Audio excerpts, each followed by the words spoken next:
আসসালামু আলাইকুম ভিউয়ার্স, সবাই কি করেন? আমি তো এখন পোলাও রান্না করব, সাদা পোলাও। প্রথমে পাতিল বসে এর মধ্যে তেল দিয়েছি, তেলের মধ্যে পেঁয়াজ কুচি আর দিয়ে দিলাম সাদা এলাচ, দারচিনি আর দিয়ে দিলাম তেজপাতা। এই যে দেখুন কিশমিশ দিয়ে দিলাম, কিশমিশ। এবারে চাল দিয়ে দিব। এখন আমি চালগুলো কষাবো। চাল দিয়ে দিলাম, চালগুলো ভালোভাবে নেড়ে ছেড়ে, যেটাকে বলে ফ্রাই করা, চালগুলো অনেক সুন্দর করে আগে ভাজতে হবে। কিশমিশগুলো তেলেতে দিচ্ছি কারণে কত সুন্দর হয়েছে দেখুন।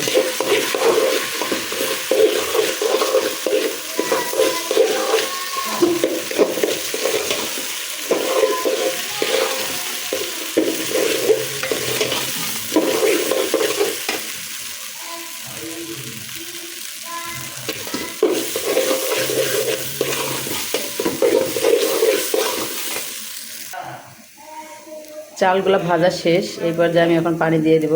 আগে থেকে আমি যে পানি গরম করে রাখছি পাতিলে, তো আমি 3 পট চাল রান্না করবো, এর জন্য 6 গ্লাস পানি গরম করে রাখছি। তো এখন আমি পানি দিয়ে দেব।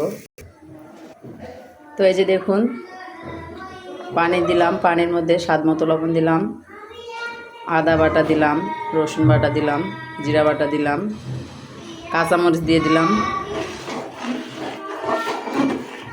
তো আমি এখানে চালটা সিদ্ধ হওয়ার জন্য ঢেকে দিব। এই পর্যায়ে ঢাকনাটা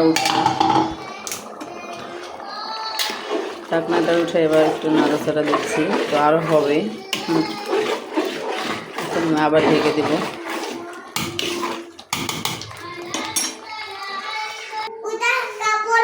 পোলাওটা এখন আমার হয়ে গেছে, যে দেখতে পাচ্ছেন রান্না শেষ। সীমানার বাইরে চলে গেছে? কি চলে গেছে বাপি?